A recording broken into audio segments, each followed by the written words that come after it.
Welcome to the deep dive.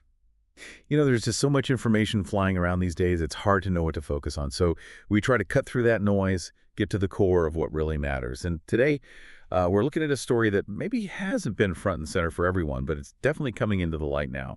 We're focusing on a recent documentary screening happened over in San Francisco. It's an award-winning film, apparently, making some truly startling allegations. We're going to pull out the key insights from our sources about the event, the film itself, and the reactions people had, which seemed pretty intense. Right.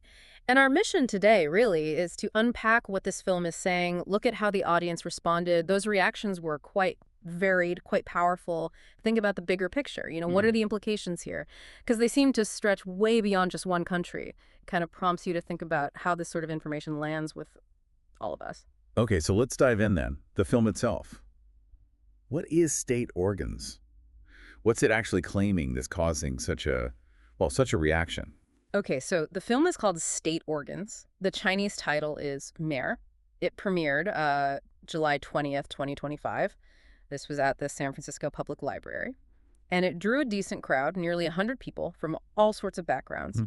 The filmmaker, Raymond Zhang, he's a Chinese-American director, and importantly, he's a Peabody Award winner. Ah, okay. So prestigious. Exactly. Yeah. That's a big deal in media, and this wasn't a quick project. It apparently took almost 7 years to make. Wow. 7 years. Yeah. The film runs about 75 minutes, and its core contention, the main point, is that it reveals the Chinese Communist Party's, or CCP's, alleged practice of forced organ harvesting. And the primary targets, according to the film, are Falun Gong practitioners. Okay, you mentioned Falun Gong. Just quickly, for anyone listening who might not be familiar, what is Falun Gong? Sure. Falun Gong is essentially a spiritual practice. It involves meditation, qigong exercises, and it's based on a moral philosophy of truthfulness, compassion, and forbearance. That's their core tenets. And the film, well, it reportedly uses evidence like firsthand accounts, exclusive interviews, stories from people who say they either experienced this directly or witnessed it. Right. And, it's worth noting, this film isn't obscure. It's apparently already gained quite a bit of global attention, picked up multiple international awards. Right. So these are incredibly serious claims it's making. When you dig into the specifics, what exactly are these alleged organ harvesting practices supposed to involve, according to the documentary? Well, the main focus, as I said, is the alleged harvesting from Falun Gong practitioners. That's central. But interestingly, some audience members at the screening brought up concerns it might not stop there. Someone mentioned Miss Shi from Hong Kong. She worried similar things might be happening to other groups. People from Xinjiang, Tibet, Mongolian communities even. So a broader concern. Exactly. And the film describes, apparently, healthy young people being kidnapped and then their organs allegedly removed by force while they're still alive. That's incredibly disturbing. It is. And Miss Shi, the same audience member, she also brought up something else, which she called the medical impossibility of getting a perfect organ match in just, say, 1 week, which is something reportedly possible in China. 1 week. How is that interpreted? Well, her point, and what the film seems to suggest, is that this speed points towards something systemic, like an unnaturally large ready supply, a kind of pool of organs, which, if true, raises really profound questions about the scale of the alleged abuses, Yeah, absolutely. That detail about the timing is chilling.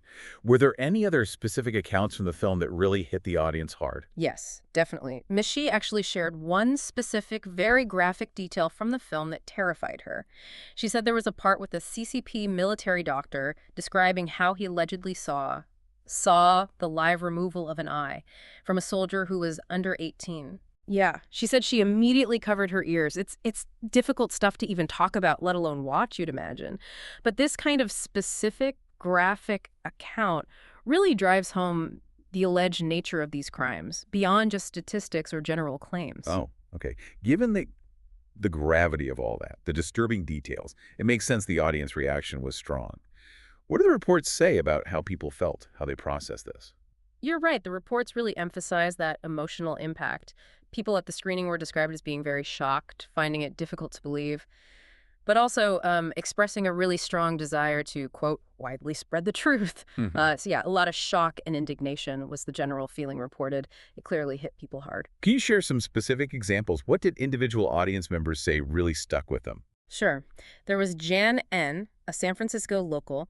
She described the film as thoroughly awakening for her. She made this really powerful connection to the whole never again promise after World War II regarding the persecution of Jewish people.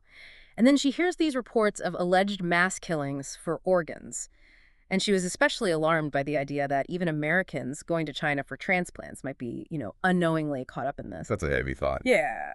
She used words like ugly, sad, disgusting, and terrifying to describe the alleged acts. Then there was Roy, another resident. He called it a very shocking and sensitive issue, highlighting people losing organs just because of their religion or belief. And Jacob, he was from Kenya, he said the documentary showed him many horrifying realities, and it made him feel deep sadness. He pointed to what he saw as extreme injustice and the denial of basic rights, freedom of belief under the CCP. So a real sense of injustice came through. Definitely. And one more, Dino Morente, a Filipino-American banker. He found the content unsettling, no surprise there, but also called the film eye-opening and highly educational. He seemed genuinely surprised that the CCP government itself was allegedly involved in things like this, and he questioned, why the U.S. would keep cooperating with a regime implicated in such practices. Right. That raises bigger questions. So beyond the immediate shock, the personal impact, what about action? What are people calling for after seeing this? What's the hope in bringing these claims out? Yeah, that's a key part of the reaction. There's a definite push for legislative action. Attendees voiced strong support for the U.S. Congress to push forward and pass something called the Falun Gong Protection Act. People were literally saying, contact your senators, support this bill. Okay, so specific legislative goals. Right. And broader than that, too. Calls for the international community, other countries, to pass laws preventing their own citizens from going to China for organ transplants. The stated aim is basically to use legal means to stop what they're calling alleged crimes against humanity. And what about just spreading the word? Awareness. Absolutely central. Yeah. The organizers, the San Francisco Falun Dafa Association, they were clear their goal was to let more people understand the truth.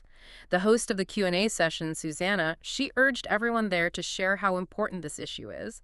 And apparently some local churches even showed interest in promoting the film within their congregations. Okay, so let's connect this to the bigger pictures you mentioned earlier. Some comments suggested this isn't just about Falun Gong or just about China. Yeah. That it has wider, maybe global implications. What's the thinking there? Yeah, that came through quite strongly from several people. The idea that these alleged acts, if they're happening, resonate far beyond the immediate victims or location. For example, Tom Wong, he's a community activist, former school board candidate.